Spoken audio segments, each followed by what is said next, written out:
don't know why it does this to me.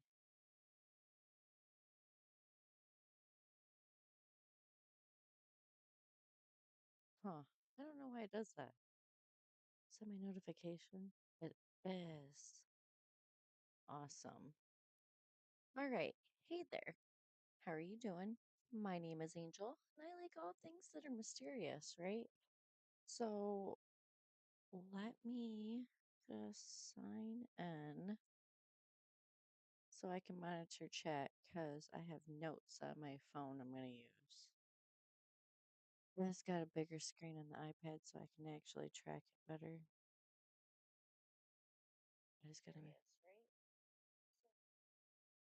We're just gonna mute that.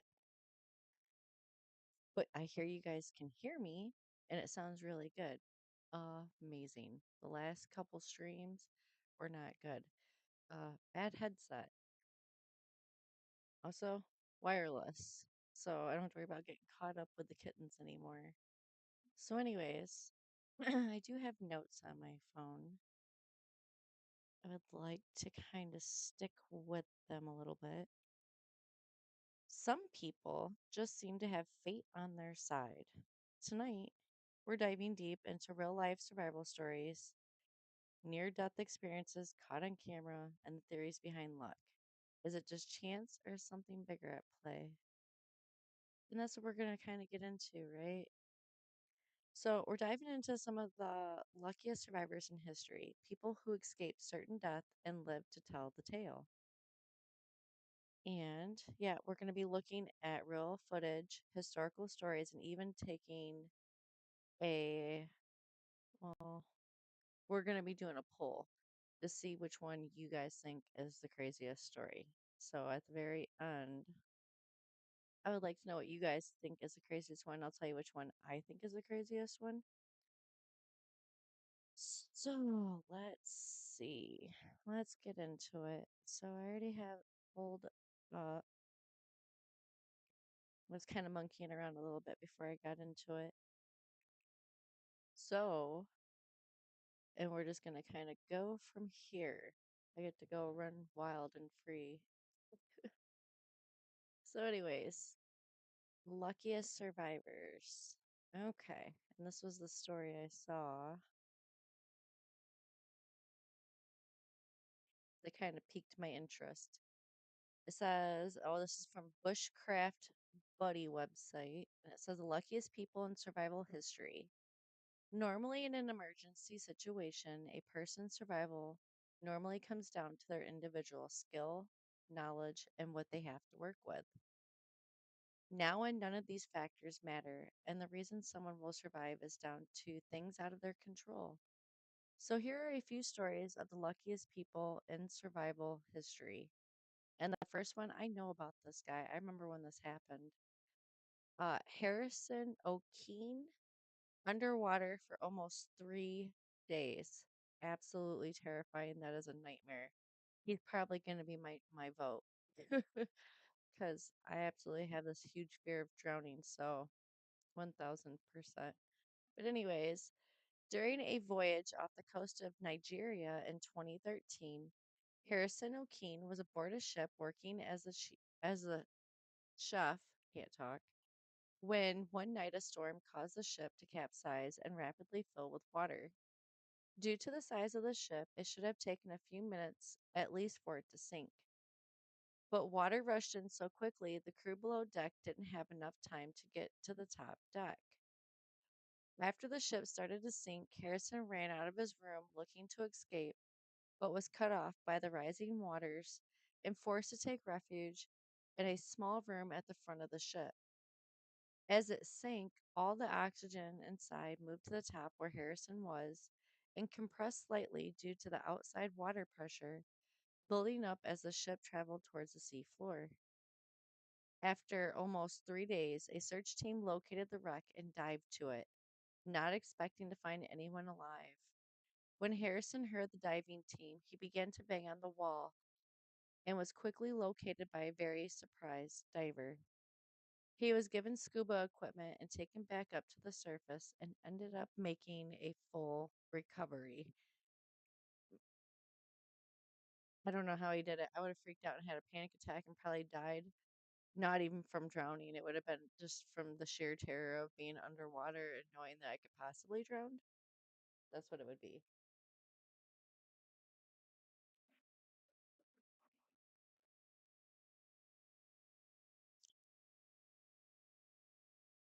Anyways, moving on. Arthur John Priest, the unsinkable stoker. What a nickname. Arthur was born into a poor household in Southampton in 1887 as one of 12 children. Holy smokes, 12 children. That was back when they had to have a lot of kids. They had to help with like farm chores and stuff, you know. So that was understandable. Anyways, as soon as he was old enough, he started to look for work and found it on board a steamship working as one of its stokers, a member of the engine team responsible for shoveling tons of coal into the ship's furnace. He worked on many ships during his time, but 5 of the major ones all suffered disasters and saw hundreds of people die, but each time Arthur was not among them. Hmm. He worked on ships that were torpedoed, caught in storms, ran into reefs, and crashed into other ships and survived every time. But nothing would be as impressive as his escape from the Titanic. Working as a stoker on its enormous engines, Arthur was in the worst place possible for an accident. Not only was he on the lowest level, which would be first to flood, but he was also the farthest away from the lifeboats on the top deck. After the hull was punctured, Arthur managed to swim through freezing water and wade past bodies to reach the top deck, only to find all the lifeboats had gone and the ship was upending and sinking fast. He was wearing nothing more than shorts and a t-shirt through all of this due to the heat of working next to a furnace. Clothes that didn't help when he was forced to swim overboard into the sea. Luckily for him, he was eventually picked up by one of the one of the lifeboats sent to look for survivors and made it back to safety and one piece. That man, holy smokes. And he was on the Titanic and survived the Titanic. He is very lucky. And he was on the bottom of the ship, you know. At least they didn't lock him down there. Anyways, Frane Selak. Is it Frane? I think it's Frane. Kind of like crane. Frane Selak, the world's luckiest man. Frane was born in Croatia in 1929 and went on to be named the world's luckiest man by the media. His survival story is more of a lifetime of events that he was lucky enough to escape from unharmed when dozens of others died. It began in 1962 when he was riding a train during an especially bad storm, and during one turn through a canyon, the train slipped off the tracks and fell into a river. Selak broke his arm and was in no condition to escape on his own. But fortunately, someone else pulled him out to safety in an event where 17 of the other passengers died. In 1963, he was experiencing his first plane flight ever when a malfunctioning door blew open and caused the plane to crash. But Selak was sucked out the open door and ended up landing in a large stack of hay before the plane hit the ground and 19 people were killed. Holy smokes, this man is super lucky.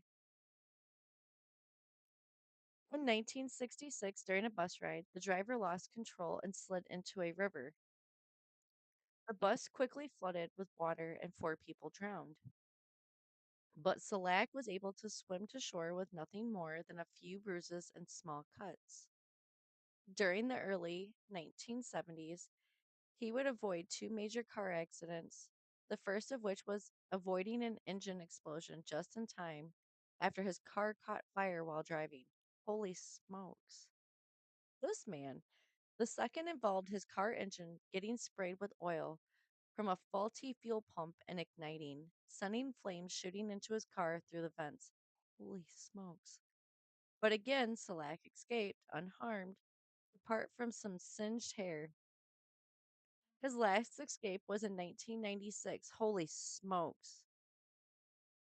When he collided with a truck and crashed through a guardrail on a mountain road. He wasn't wearing his seatbelt at the time and was flung out the car door and landed on a tree while his car fell 300 feet into the canyon below. This man is so lucky.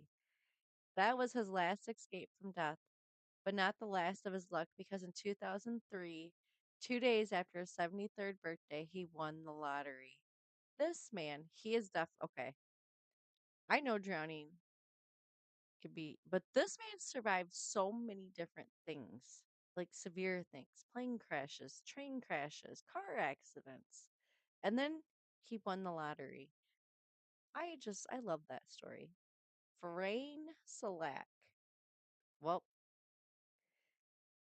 we're gonna see if we can find anybody that's more lucky than that man. Anyways, I am sorry in advance. Poon Lim. I'm sure I said it wrong. Blown up and alone at sea for over 4 months. Holy smokes, no. That's one of my biggest fears. Poon Lim was a Chinese sailor working on board a British merchant ship called the SS Ben Lo Man. I'm sure I said that wrong too. It was on its way from South Africa to New York when a German U boat fired 2 torpedoes into its hull, making a direct hit and sinking the ship in about 2 minutes. There were 54 crew on the Ben Lomond, and only a handful of them managed to survive the explosion and sinking, making it into the sea to find something to hold on to. After a couple of hours, Lim found a life raft and climbed in, finding some supplies and a few flares. But at this point, there was no sign of any other survivors. Well, what happened to the other people that got off? There was a handful. Okay. For the next 133 days, Lim floated around in his life raft and rationed the supplies that came with it. He caught rainwater using a life jacket and made fish hooks out of wire and nails. But even with his efforts, both food and water were always desperately low. He saw a number of ships while stranded in the raft, with at least one of them seeing him, but for some reason didn't come to pick him up, probably because they may have mistaken him for a Japanese sailor. Eventually, Lim's raft drifted into a river inlet, and he was rescued by 3 Brazilian fishermen who took him straight to the hospital. During his ordeal, Lim only lost 9 kilograms in weight and was able to walk on his own upon rescue. Later on, he was told that no one in history had survived alone at sea for longer than him. To which he replied, I hope no one will ever have to break that record. The next one is William Brydon, the only survivor of 16,500 people. Oh, I like his horse. Oh, his poor horse. Oh, well, anyways, we're not here about the horse, even though I'm all about the horse now. But anyways, William Brydon was a surgeon in the British East India Company who served in the First Anglo-Afghan War from 1839 to 1842. The war wasn't going as well as planned for the British, and they were forced to retreat from the city of Kabul.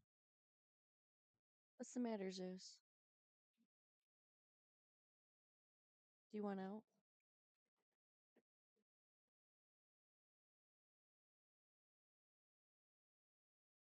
Yep, that's what it was. Anyways, blah blah blah. Retreat from the city of Kabul, and a convoy of 4,500 soldiers and 12,000 civilians. In January of 1842, the convoy left Kabul and began the journey to a British stronghold in. Oh my God, I'm gonna have a problem here. Jalabad, 90 miles away, a trip that would mean moving through thin valleys and mountain passes. Oh, you didn't even leave, Zeus.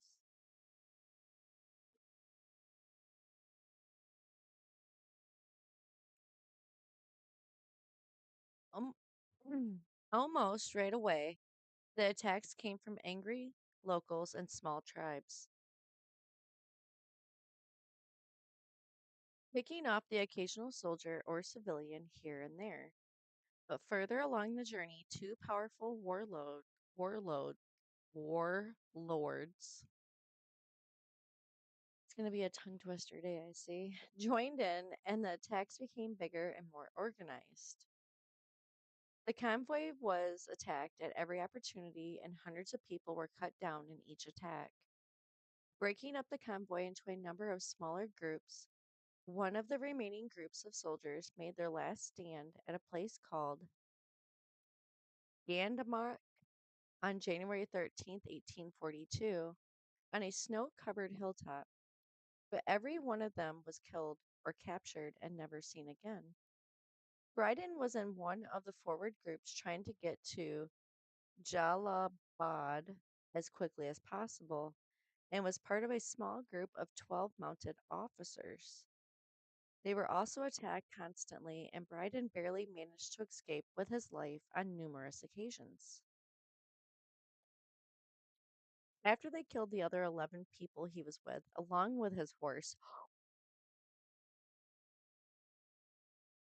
no, they didn't. After they killed the other 11 people he was with, along with his horse, that is uncalled for, to say the least. Okay, remember I was all obsessed about the horse, and I'm mad. Brydon finally managed to make it to Jalabad without his horse, obviously, and became the only person out of the 16,500 people in the convoy to ever be seen alive again. Rest in peace to his horse, because that poor horse didn't do anything. That is ridiculous. I mean, none of the people did anything either, but it's a horse. Come on now. It's a horse. Come on. I wonder if this is like a real picture of what it looked like. Huh. Well, anyways, moving on. What was the next one? I thought there was some videos. There is. Hold on. Where are they? There's some ranker ones too. Oh no, that's horror movies. Yeah, we're not talking about horror movies. What is this? Get out of here. Anyways, bugging me. They all look really long. Hmm.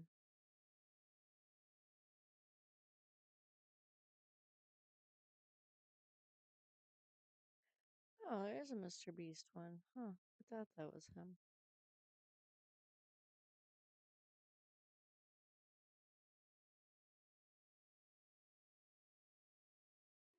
Huh.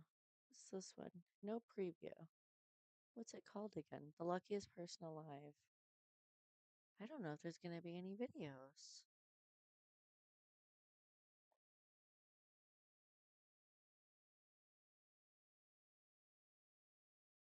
See, we didn't learn about Stephen Callahan though. Huh.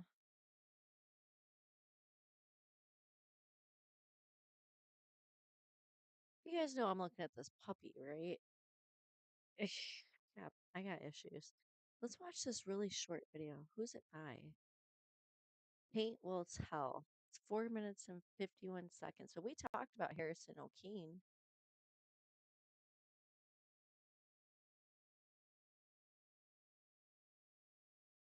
Stephen Callahan.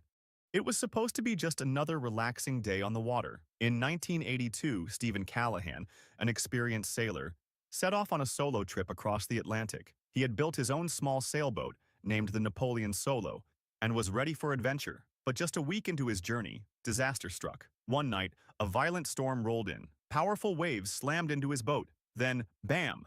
A sudden impact. Something had punctured his hull. Water started rushing in. Callahan had no time to think. His boat was sinking. With only seconds to react, he grabbed a survival bag, an emergency kit, and a few supplies before his boat completely disappeared beneath the waves. Alone, in the middle of the Atlantic, with nothing but an inflatable life raft, his fight for survival had just begun. Wait, the guy that we talked about, that wasn't his name. His name was Lim. I remember that distinctly, right? But it's like the same story. So this has happened more than once. Can we do something about that? Because now I'm scared that somebody else is going to be lost at sea.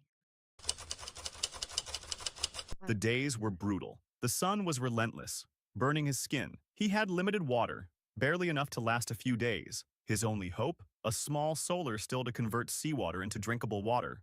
But it barely produced enough to keep him alive. Food was another problem. At first he tried to fish, but with no bait, the fish ignored him. His stomach ached with hunger, but after days of struggle he figured out a trick.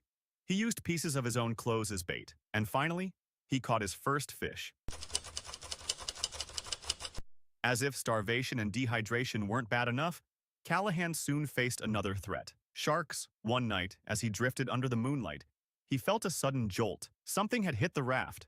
Then another. A dark fin sliced through the water. His heart pounded. Sharks circled his raft, attracted by the fish remains. One even lunged at his raft, nearly puncturing it. Desperate, he fought them off with a makeshift spear, knowing that if his raft popped, he would have no chance of survival.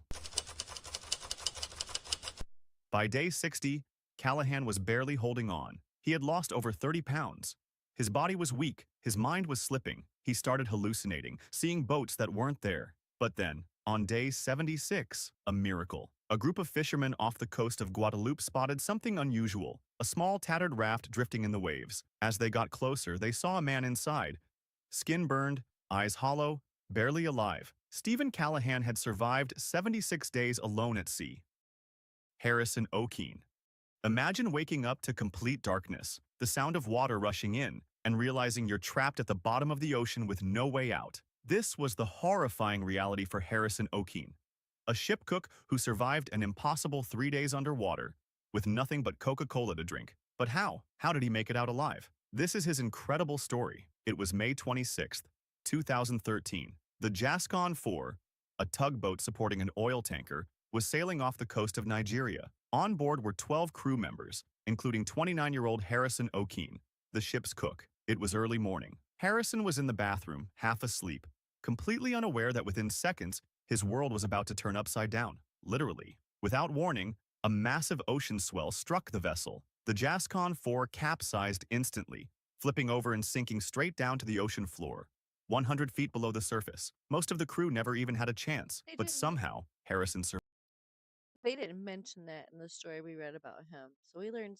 more about that survived. story. When the boat hit the seabed, Harrison was trapped in complete darkness, waist deep in freezing water. The air was running out. The bodies of his crewmates floated nearby. The silence was deafening. Panic set in. He was alone. No food, no fresh water, and at any moment the remaining air could disappear. Then, he saw something. A small pocket of air, trapped inside the wreckage. It wasn't much, but it was his only chance. He squeezed himself into the tight space, keeping only his nose above the waterline. If he fell asleep and slipped under, he would drown. With no other options, he tore apart parts of the ship to build a small floating platform, just enough to keep his body from touching the freezing water. And then, he waited. Hours passed. Then a full day. Then 2. All he had was a single bottle of Coca-Cola. No food. No idea if anyone was even looking for him. His body was shutting down. His oxygen was running out. Then, he heard something. A noise. Movement in the water. A diver. But they weren't looking for survivors. They were collecting bodies. Then, in a moment that shocked the entire rescue team, Harrison reached out and grabbed the diver's hand. Imagine the terror that diver must have felt, thinking he was pulling a corpse, only for it to grab him back. After an unbelievable 60 hours underwater, Harrison was finally brought to the surface. But even then, he couldn't breathe freely. He had to spend days in a decompression chamber to prevent his body from collapsing due to the rapid pressure change. Against all odds, he survived. Don't forget to subscribe for more. And if you have any suggestions,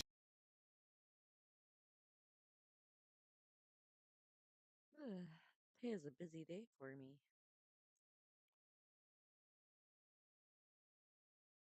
Survival at sea story. Hold on. Oh, you're back, Zeus.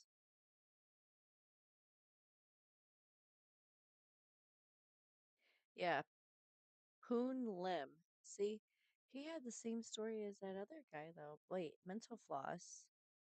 MentalFloss.com says 13 of the luckiest people in history. It's Franklin D. Roosevelt. His little glasses are kind of funny. They don't even have legs on them. How did they stay on his face? Just asking, you know, as we do. The concept of luck seems to be a catch-all for things we just can't explain, like surviving deadly experiences or happening upon world-altering inventions. Even though we don't know why, some people just seem to have more luck than others. And Teddy Roosevelt is number one. Former U.S. President Teddy Roosevelt had a reputation for being a stubborn fighter, which might have seemed, which might have some weight considering he survived an up-close assassination attempt and lived to tell the tale, or rather, continue on his day. On October 14th, 1912, Roosevelt was leaving a Milwaukee hotel for a campaign stop, where he was shot in the chest by John Schrank, a New York City saloon keeper. Schrank's bullet was lodged in Roosevelt's rib, but it had been slowed by the 50-page speech and eyeglass case tucked in his coat pocket. Oh, that's what he did with them. So obviously he didn't keep the glasses on.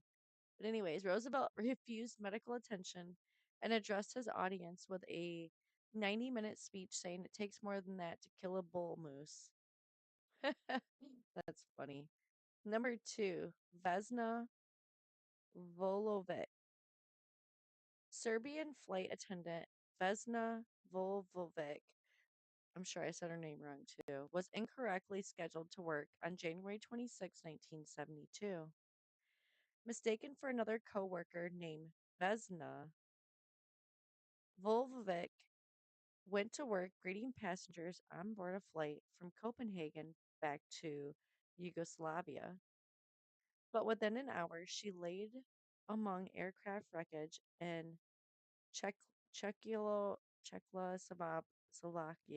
I said that wrong. The sole survivor of a plane explosion that killed 27 people.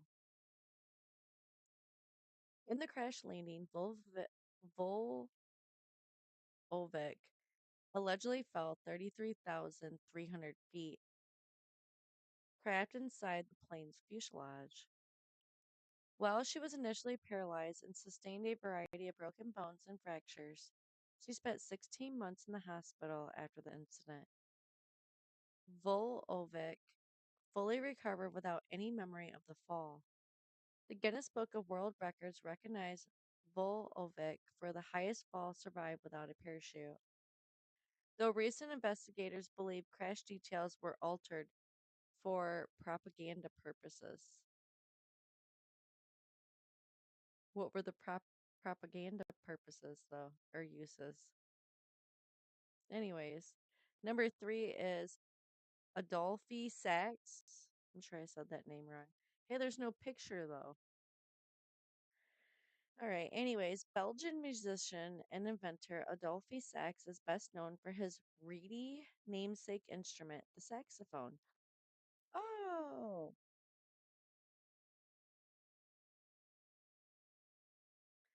the son of a carpenter and instrument maker, Sax's early 1800s childhood was put to use perfecting already popular instruments like the clarinet and using improvements to dream up his own inventions. Cue the sax tuba and sax horn. While Sax is known for his contributions to musical history, what many don't know is how often he escaped death. As a toddler, Sax fell the height of three floors before hitting his head on a rock and was initially believed to be dead. By 3 years old, he had drank a bowl of sulfuric acid and swallowed a needle. Why are they not watching this kid? That's what I have to say. I'm just saying. Who's not watching this kid? Because he was 3 years old. Like, by the time he was 3 years old, he already did all this shit. He fell three floor, three floors. He drank a bowl of sulfuric acid and swallowed a needle. I don't understand. Who's not watching him? But anyways, they hopefully only had one kid. They probably had several. Can't keep track of them when you have more than one. Sax also endured serious burns from a gunpowder explosion in a cast iron frying pan, later almost suffocating in his sleep from heavy varnish fumes. Falling cobblestones and a near drowning in a river round out some of Sax's childhood mishaps. Sax's mother, Marie Joseph Sax, certainly noticed the pattern. He's a child condemned to misfortune, she once said. He won't live. She was wrong. He lived to be 79. His mom was wrong. But, anyways, number 4 is Roy Sullivan. The odds of being struck by lightning during your lifetime are 1 in 12,000. That's a relatively low number. But this probably came as little comfort to park ranger Roy Sullivan, who survived 7 lightning strikes over the course of 35 years. Sullivan's first encounter with lightning occurred in 1942 when he ran through a storm in Senado National Park. Additional lightning hits followed in 1969, 1970, 1972, 1973, 1976, and 1977. Holy smokes. Sullivan's relationship with lightning led to a variety of jokes and rumors, including a rumor that kept lightning rods on his 4-poster bed. Sullivan died in 1983 at the age of 71, but not from lightning. Sadly, it was from a self inflicted gunshot wound. That's sad. Ludger Sylbaris is number 5.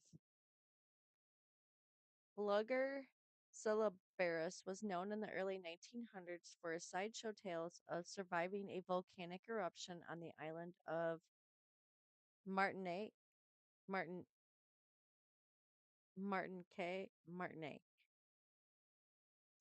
I'm sure I said it wrong. My watch is just blown up over here. Anyways, and while some of his embellishments, suggesting he was the only survivor of the eruption, weren't quite true, Sylbaris did in fact survive Mount Pelly's eruption in 1902, and it was because he was in jail. Oh, he's like that lady, the 9/11 lady. You guys know what I'm talking about, right? She was a liar too. Sylbaris Sylbaris was known for drinking and fighting, which landed him in a stone jail cell in the town of St. Pierre. The morning after his arrest, Mount Pelee erupted, destroying the town and killing an estimated 30,000 people. Sylbaris was shielded from flying debris and much of the heat in his partially underground jail cell, but still had severe burns when he was discovered by rescue teams 4 days later. Sylbaris used his near-death experience for a chance at fame, touring with the Barnum and Bailey Circus as the man who lived through Doomsday. He reminds me of the 9/11 lady. Anyways, number 6 is Charles. Is that the 14th? Right? Is it the Okay, well, I believe it's Charles the 14th. Please correct me in the bottom. I don't remember Roman numerals. I think X is 10 though, and the the that's 1, and V is 5, I believe. So I believe this is 14 because the 1 comes before the 5, right? I don't know. But anyways, Charles John of Sweden. I spent too much time on that. No picture. Oh, it's because it's from this year. Okay. John Baptist Bernadotte was born the son of a French lawyer in 1763, but died as King of Sweden, mostly because he was a nice guy. Bernadotte had a lengthy military career and turbulent relationship with Napoleon that saw him leading military campaigns through Germany and Italy. While there, he kept a handle on his troops, refusing to allow looting and theft, which gained Bernadotte respect from his adversaries, though later unsuccessful battles in Bernadotte's career led to distrust from Parisian politicians in the early 1800s. In 1810, an ill and childless King Charles the Eighth, no, maybe it's five. I think X is five. No, I thought V was five. Is V 10? Well, anyways, King Charles led Sweden to conduct a star search of sorts for an heir, and Bernadotte was offered the role of Sweden's crown prince. Bernadotte was selected because of his military experience, but also due to the kindness and restraint he showed to Swedish soldiers during his military campaigns. Bernadotte's adopted the name Charles, and we're giving up Roman numerals because I think I'm all wrong, John, and led Sweden following Charles' death in 1818 until his own death in 1844. Well, hi, Zeus. I know. I see you. Number 7 is Leonard Thompson. In 1922, doctors took a risk to save 14-year-old Leonard Thompson's life by injecting him with an experimental substance, insulin. Oh. The young diabetic only weighed 65 pounds due to a starvation diet, the only treatment for diabetes at this time, and he was falling in and out of coma. His parents were desperate for a solution, and though insulin was experimental and had not yet been tested on humans, they took a leap of faith and let the doctors inject Thompson with the mysterious drug. The first round of injections caused an allergic reaction in the boy, but after 12 days of tinkering, a pure insulin was extracted. Thompson's recovery was immediate, and within a month, front pages were touting the new miracle drug. Huh. Number 8 is George Washington. I thought these were supposed to be lucky people. I guess it's lucky that they came up with insulin.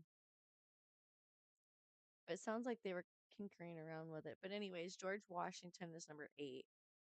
Washington's famous Delaware River crossing helped win the Revolutionary War, but it could have, and really should have, been foiled. On Christmas evening, 1776, Washington moved 5,400 men across the river as a surprise maneuver against Hessian troops. The, the strategy worked, but it shouldn't have been a surprise at all because the Hessians had advanced warning. Two Patriot deserters warned Hessian commander Colonel Joan Rahl the day prior about an imminent river crossing, but he dismissed the report as unlikely, probably due to countless false alarms. What's more, a redcoat spy in Washington's camp passed along word of the attack. But again, Rahl believed that if Patriot troops really did make an attempt, they would be easily fought off. Luckily for Washington, history shows it didn't work out like Rahl thought it would. That's kind of funny. But anyways, number 9 is Constantin Fahlberg. Chemist Constant Constantin Constantin Fahlberg. Okay, I'll eventually get it together. Chemist Constantin Fahlberg secured himself a sweet spot in history, all by accident. While Fahlberg takes much of the credit and took much of the profit for creating artificial sweeteners. He wasn't the first scientist to discover saccharin, but he was the first chemist to realize that saccharin was a sweet and edible chemistry accident that could be used in place of sugar. Legend has it that after working in his lab, Fahlberg ate a roll which tasted sweet because of saccharine residue on his hand. He rushed back to his lab to taste test all of his instruments, the beakers and vials, etc., until he could determine where the sweetness came from. Soon after his discovery, wait, he was tasting all kinds of beakers and vials to find out where it came from. Wow. Anyways, just saying. So, soon after his discovery, Fahlberg cut out his lab partner and filed patents for a mass produced artificial sweetener that would go on to change the food industry. Hey, oh, it is one. Number 10 is Harrison Ford. And I was wondering if it was the actor. It is. Why don't they have a picture of him? I'm just saying. Anyways, Hollywood legend Harrison Ford landed a lifetime of a luck. Landed a lifetime of luck. I'm taking A out. During his younger years that spurred his acting career. Ford had an acting contract with Columbia and Universal Studios, but he was primarily working as a carpenter. I knew that. I had helped George Lucas audition other actors for the principal parts, and with no expectation or indication that I might be considered for the part of Han, Ford said during a Reddit AMA. Though he also had a part in Lucas' American Graffiti 4 years earlier. I was quite surprised when I was offered the part. Lucas was impressed, though, and the part effectively launched Ford's career. Number 11 is Joan Ginther. I don't know this person. We're gonna, though. Joan Ginther, a Texas mathematician living in Las Vegas, is often called the luckiest woman in the world because she's won multi-million-dollar jackpots, not once or twice, but 4 times. Ginther's wins have all taken place in her home state and raked in 20 million between 1993 and 2010. But because of Ginther's background in statistics, she has a PhD from Stanford. There's speculation that she's not lucky at all, but rather knows how to play the odds just right. Number 12 is Charles Lindberg. They called him Lucky Lindy for a reason. Aviator Charles Lindberg is best known for his solo transatlantic flight in 1927, but while Lindbergh's iconic trip was successful, his piloting history before that flight included 4 crashes, 2 in 1924 and 2 in 1926. He safely parachuted from each plummeting plane and went on to credit just how important a working chute was. There's a saying in the service about the parachute: if you need it and haven't got it, you'll never need it again. That's funny. That just about sums up its value to aviation, he wrote. Well, you know what I say. I'd rather have it and not need it than need it and not have it. And I thought that's what he was going to say.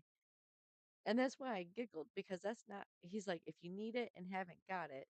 I kind of thought he was going to say my saying, but he didn't. All right. So, anyways, number 13 is Robert Bogucki. American tourist and former Alaskan firefighter Robert Bullocki became the subject of a manhunt when he disappeared into Western Australia's Great Sandy Desert in July of 1999. By that time, the second search team found him. The first had been called off over 2 weeks before. Bogucki had spent 43 days wandering nearly 250 miles through the desert, eating plants and drinking collected groundwater. Upon his discovery, Bogucki told his rescuers he was ready to go home. Yeah, well, enough of this walking around. It's kind of funny, too. Bogucki said he wasn't quite sure why he ventured off into the desert, where wintertime temperatures often reach upward of 90 degrees. Them are wintertime temperatures? We're in the wrong part of the world when it's cold. Quite a departure from the Alaskan weather he was used to. Oh, yeah, that too. But thought it might have been to placate his spiritual needs. I do feel satisfied. I scratched that itch, whatever it was, he told reporters. For whatever reason, Bogucki sure got lucky. I like that. His name rhymed with it. That was great. That was a good story too. Like that was pretty good. Yeah, that one was from Mental Floss. I wonder if there's any more videos. Oh, there is. They're really long though. Hold on.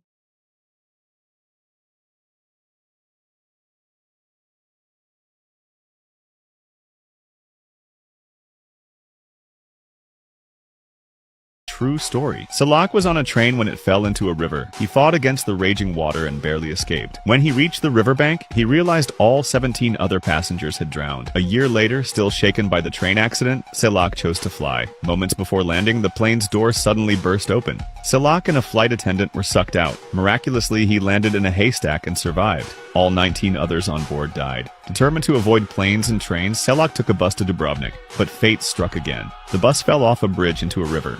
4 people died. Selak managed to swim to safety. Public transport was too risky, so he started driving. But in 1970, his car engine caught fire. He jumped out just before it exploded, injured but alive. He crawled to safety. Years went by without incident, but in 1995, as he was walking, a bus hit him. He was injured but survived. In 1996, driving on a mountain road, a truck sped toward him. He swerved, broke through a guardrail, and his car plummeted off a cliff. Just before impact, he was thrown from the vehicle and landed in a tree, watching his car explode below. After defying death 7 times in 2003, Selak won $800,000 in the lottery and married for the 5th time. He married for the 5th time. I'm sorry, sir. Oops.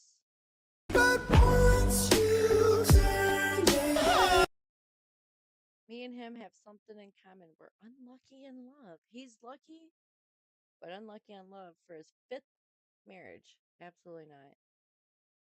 But, anyways, let's see.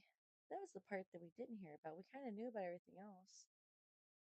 What else was there? Oh, I like this guy. I like this guy. I watch him.